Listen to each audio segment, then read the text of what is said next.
Trip kali ini bermula dari Pulau Pinang.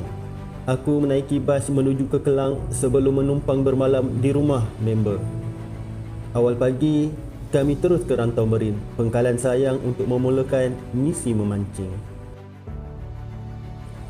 Dari sini, anda boleh ke pelbagai lubuk menarik seperti Paloh, Pulau Ketam, Jeram dan Muara Port Klang. Sama ada ingin menggunakan khidmat tekong yang berpengalaman atau boleh membawa bot sendiri. Semuanya tersedia mengikut keselesaan anda.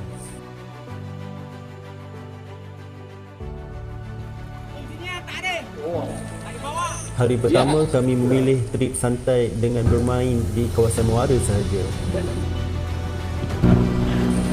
Kalau korang bercadang memancing di Port Klang, bolehlah hubungi tekong Belanak Klang ataupun tekong Sur.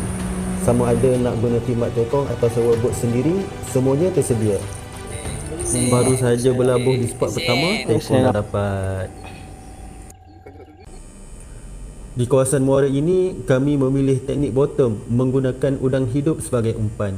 Teknik ini memang menjadi kerana pelbagai spesies boleh diduga. Daripada gelama sehinggalah ikan idaman ramai pemancing seperti kurau atau penggubai.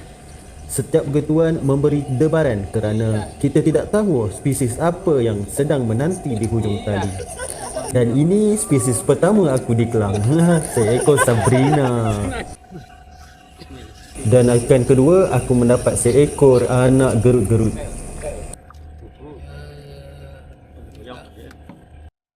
Sambil-sambil menjamu selera, member kat sebelah strike seekor gelama. Kami berpindah spot ke luar muara dan aku mendapat seekor gelama tak lama selepas bot berlabuh.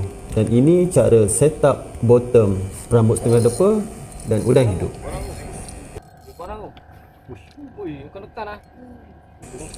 Member aku strike baby GT. Korang tengok tu dia main-main. Macam nak menganjung pun ada ni. Mentang-mentang dia dapat ikan lain. Biasa lah. Baby GT. Tekong pun tak nak kalah. Tak lama lepas tu joran pulau melentur padu. Rupanya berjaya menaikkan seekor daun baru bersaiz kasar. Memang padu tarikannya, membuktikan lubuk ini masih menyimpan pelbagai spesies yang mampu memberi kejutan. Bukan sekadar mengejar ikan, tetapi mengumpul pengalaman, persahabatan dan kenangan yang akan sentiasa diingati. Senja mula melabuhkan tirainya, menandakan berakhirnya trip kali ini. Dan ini sebahagian hasil yang kami peroleh. Malam, saya ingin balik dua.